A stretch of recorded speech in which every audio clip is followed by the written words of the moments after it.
I am Daniel Lucas, and welcome to Book 101 Review. Book 101 is all about the books that I read for the last 40 years. And today I have my special guest. He's the author of the book I'm Not Dead Yet, no other than Dr. Joshua J. Caraballo. Hi there, Daniel. Great to be here. Welcome to Book 101, Dr. Joshua. And can you please introduce more about yourself? Absolutely. Thank you for the opportunity and thanks for all that you do, Daniel.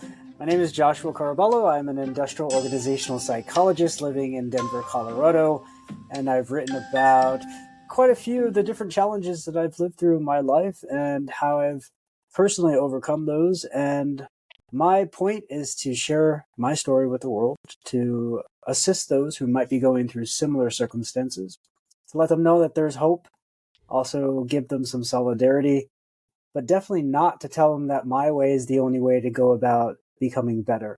There are many, many different ways to building happiness and well-being in your life. Mine is just one.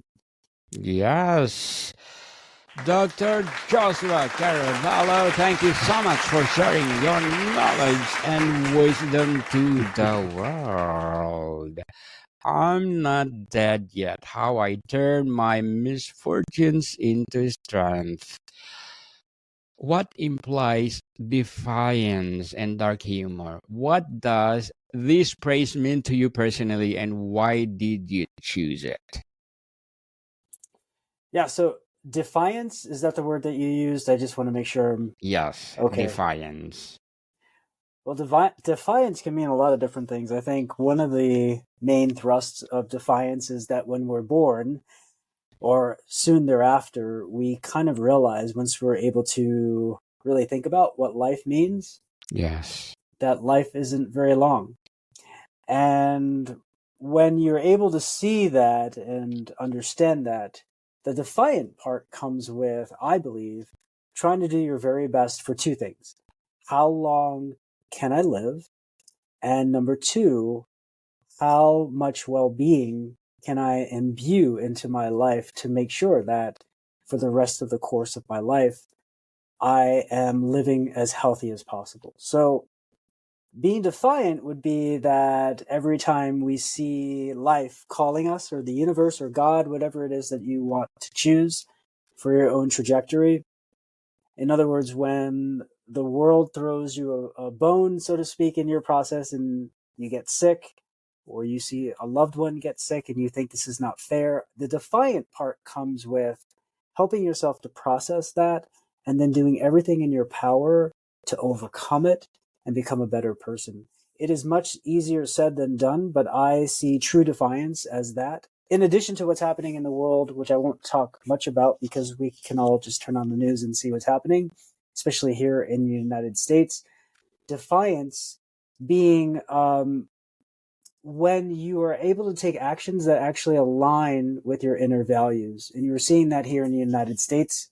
People are becoming defiant against what is believed to be the government starting to take actions against some citizens, especially in Los Angeles, California. So I don't mean to become super political, but it's something that's happening in our world right now. It's not hopefully something that's evergreen, but it is a big consideration. And your word defiance not only has a personal meaning, but also a societal meaning at this point in time. Dr. Joshua, thank you so much for sharing your empowering answer. Truly empowering. Empowering indeed. What was the pivotal moment or straw that broke the camel's back that made you decide to write this book? I think it was moving. I lived a good portion of my life, probably 3.5 decades in South Florida. And during 2020, 2021, I felt like I just needed to shake things up. I needed a change. And as a researcher, I knew that this was perhaps one of the ways, if I was lucky enough to do so, to just change my environment and start anew. And so I got lucky. I was able to land a job here in Denver, Colorado. I actually wasn't trying to get to Denver. It wasn't even on my list. I was just filling out applications and I happened to land a job here. And so the very next thing I did was start to look at the area. I don't know if your readers or listeners actually know anything about Denver or Colorado, generally speaking, but it's where there's a mountainous region, if I can say it, very close to Denver, just about an hour away. You could visit a mountain town, sometimes 2 or 3 hours would get you to some of the other mountain towns. But my point being that I had tried to write this book over and over again in South Florida, and I just couldn't do it. I would start and then I would stop and then I would start again, and it just kept going on and on like that for a few years. But when I moved here to Denver, and I can't say for sure it was just Denver, but I think a big part of that was just changing my environment, being able to shake things up, as I mentioned, and then things started to fall in place. It wasn't immediately, but within the first year and a half, I started to feel like this might be a better time for me. I was in a different sort of like mindset and situation. And so I started it yet again, but this time was different. It felt different, it looked different, and it flowed differently. And that's when I knew that this was the time for me. The point is, there are a lot of tough things that happen in life. Sometimes we impose those things upon ourselves, like I want to write a book. Other times there are things that we have not imposed and really had nothing to do with, and they seem to come out of nowhere. Regardless, this may or may not be the time for us to address that. And so by bringing some patience to the table and waiting, there'll come a time, I believe, when we will be able to address all those things, whether it be a goal or an atrocity in life. And so that's a major lesson that I've taken with me thus far. Dr. Joshua, how would you define, oh yes, how do you define misfortune in the context of your story? Yeah, I purposefully used the term misfortune as opposed to a fortunate event, just being quite the opposite. And it's not just me. I think all human beings at some point in their life, with very, very few exceptions, will have to endure some type of misfortune. Call it what you will. But I believe with every misfortune, there is a fortunate side to it. It's almost like if there's a lot of gray clouds in the sky, there's always that silver lining. It's a cliche, but I find that to be true. And the hardest times usually to find that silver lining is when you're actually going through the atrocity or misfortune, and that's okay. So my point is, at some point, usually on the back end, if you're able to survive and get through that misfortune, you'll see all the ways that was actually a very fortunate thing for you. Now I want to be careful. There are times when we go through very bad atrocities that are from people who are trying to harm us. And I'm not sure in those instances we can always find the silver lining, the fortunate side of it. I would argue that there is one there, but I would not put the onus on that person who's experienced that to try to figure that out, especially if they're really close to when that event has happened. They need to process the negative emotions and everything else that comes with that. And it may not be a good time to start thinking about, oh, what was good about me experiencing that? But for me, I went through cancer twice, and I thought I was going to perish and not be on this earth. And this is a big part of me writing this memoir. But I survived, obviously. I'm sitting here talking to you today, and I believe there are a lot of good things as well as a lot of bad things that came out of my cancer experience. But here today, I choose to focus on those good things because that's what brings me to the next day and helps me to get up in the morning so that I can keep becoming a better person, whether it be health-wise or otherwise. Yes, people, count your blessings and stop complaining. And we salute you, Dr. Joshua, for doing that. Totally empowering and inspiring. Memoirs require brutal honesty. How did you balance sharing raw vulnerability with conveying empowerment? I talked to you about my process and how long it took me. And the way that I described it at first might seem like a big challenge, and it was. But also, there's a silver lining to that as well. For as challenging as it was, the silver lining for me was that every time that I attempted to do it and just couldn't do it because I was being so vulnerable, so raw with my emotions, that was my little bit of an in to processing it just a bit more. I'll give you an example. I would write about some of these experiences and I would just start crying.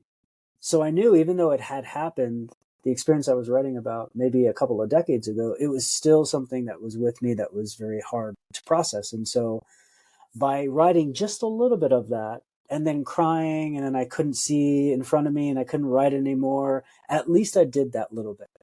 And then through the years, as I would just continue to go back and go back and go back, it became slightly easier. It's never going to be completely easy to be this raw and this vulnerable. However, I was able to get to a point, as I had mentioned, to where I was actually able to write these things from beginning to end.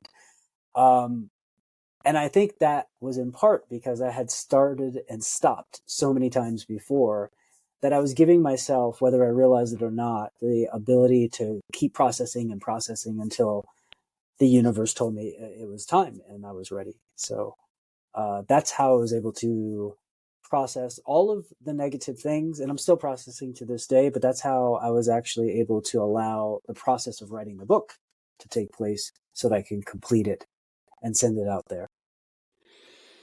Dr. Joshua, what was the hardest mental barrier you had to break to stop seeing yourself as a victim of circumstance?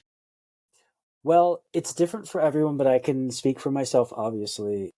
That process may continue for the rest of my life. I still find myself in certain circumstances blaming myself and being very hard on myself. And for a while, it was a lot more frequent. So it would happen almost every day. And this is several years ago. But through psychology and therapy and practice and reading and having friendships and leaning on loved ones like my family and my partner, I'm able to, over time, I have been able to cut those instances down drastically.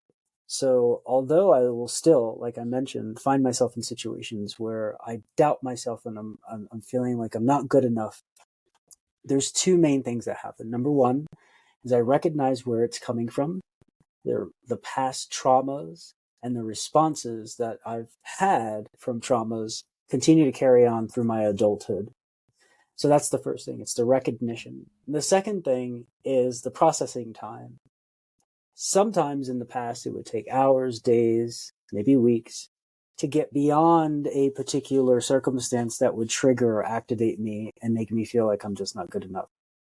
And a lot of times, there was good reason for me to feel so. And sometimes it just wasn't. It was me creating a narrative and filling in the blanks. And so I think a big part of helping myself get to where I am is cutting down the processing time by acknowledging when things are in my control and when they are not. That's been extremely helpful for me because when they're in my control, I can do something about it. I can say, okay, so where do I go from here? How do I process this? And how do I process this in the least amount of time possible? Whether that be hours or days, it doesn't matter. Whatever it takes. But my goal is to start to minimize the processing time for things that are in my control over time, especially with things that are repeated. And then the second thing is if it's out of my control, I need to let it go because there's nothing I can do about it. So it sounds very simple, but again, a lot of these principles and practices are more tough to actually implement when they're happening in real time, and that's okay.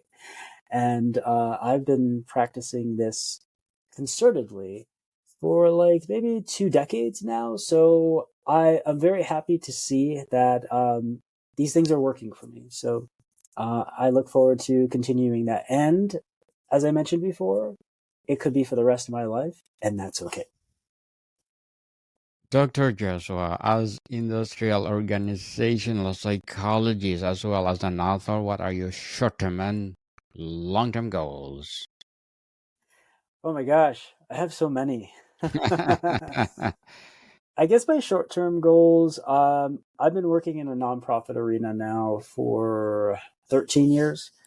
And now with AI coming everywhere and being utilized in just about every facet of business, and I concentrate on nonprofit businesses.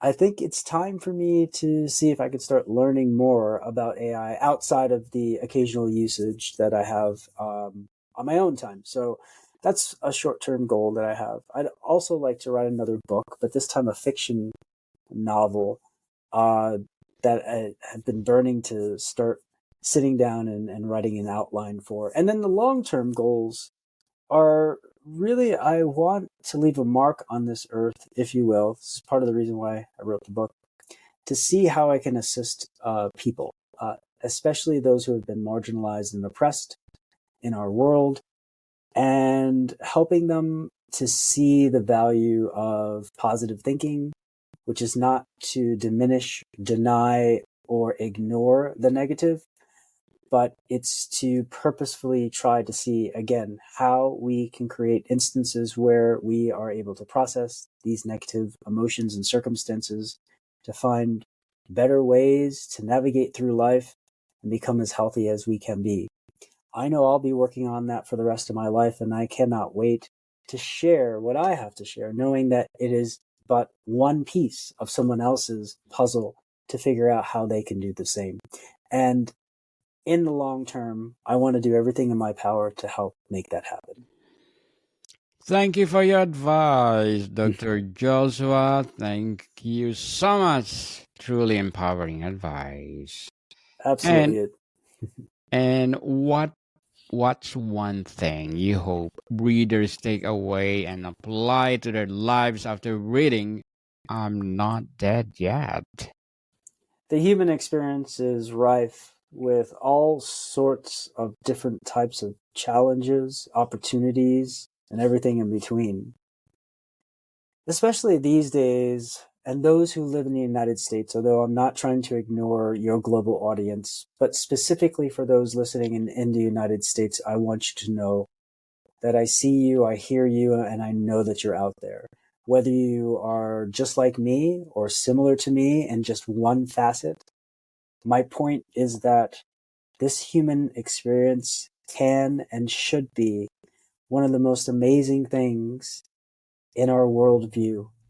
Sometimes it doesn't feel that way, but I promise you that after getting through the negativity, there will be moments where you can celebrate and relish that we are alive and that we are human. And I hope to be a part of that so that when I lay my head down and rest and go to wherever else there is after this fleshly experience, if you will, that I'll be able to rest my head and think to myself that I have contributed to society in a way that makes me feel good. And I hope that you out there listening will be able to do the same. Empowering answer. Dr. Joshua, so how do you respond to people who say, just stay positive, or everything happens for a reason when facing a deep trauma? It's a really good question. I'll take the first one. I completely believe in positivity, as I have mentioned, but not at the exclusion of negative processing. That is crucial. One of the issues we have, especially in the workplace, although it's not just a workplace, it could depend on your family upbringing and so many other things. But in certain circles, from a psychosocial perspective, it's almost as if processing negative things in real time becomes something bad that we shouldn't do. especially in social circles. And I disagree with that. I think we need to be more open about processing negativity and feeling negative emotions. Now, if that's all that we're feeling, which is rare, but if it feels like that's all we're processing, and we're doing it for inordinate amounts of time, then I think it's time to start thinking about how you can supplement and help yourself balance that out. Or if it's not a balance, maybe it's more like a synergy or harmony that you can find. But the point being is that we all need negativity in our lives. This is true. But we don't have to work very hard to find that negativity because your brain is wired in such a way to automatically understand what is negative in order to help you survive. If you believe that and understand that, then it becomes your job to try to synergize that with positive things. And so by being purposeful and adding those positives into your life, it doesn't cancel out all the negativity. So this is not about Pollyanna-ish sort of thinking. This is about being able to be purposeful to add to your life so that you're not brought down into the darkness for too long, and it becomes harder and harder over time to rise above that. So I think that's extremely important. And I know it takes a little while to talk about it because it's so nuanced, but that's what we need to practice. Yes, practice make you perfect, people. So you need to practice every time. Dr. Joshua, before we wrap up our discussion for today, I'm inviting you to please do listen to my other podcast, people. My other podcast. Because my abstract essay is already in 5th season, abstract poetry in 2nd season, and of course my book 101 review in 5th season too.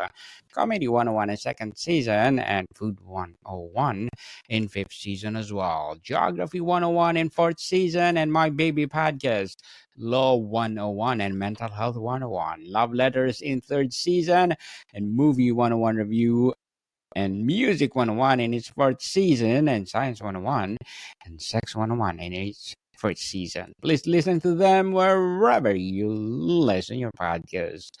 Dr. Joshua, now that you declared I'm not dead yet, what's the next chapter of your mission?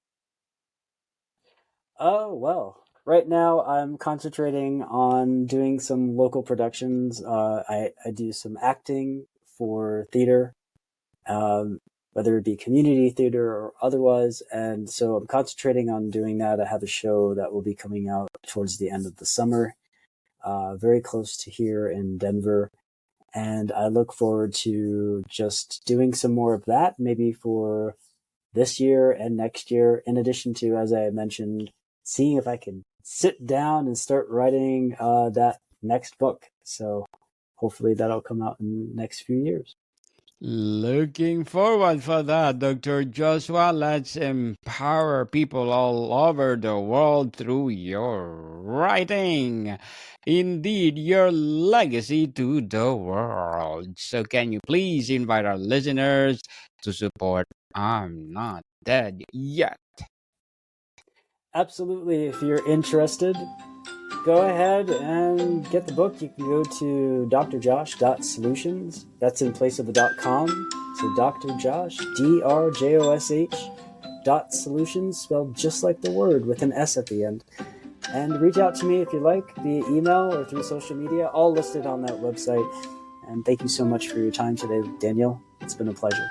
You are most welcome, Dr. Joshua. This podcast is created for you. And people, let's support Dr. Joshua Caraballo, because if you support him, more and more and more empowering books to come, more and more and more empowering legacy to come. Dr. Joshua, thank you so much for your time. Thank you. More to come, people. See you soon.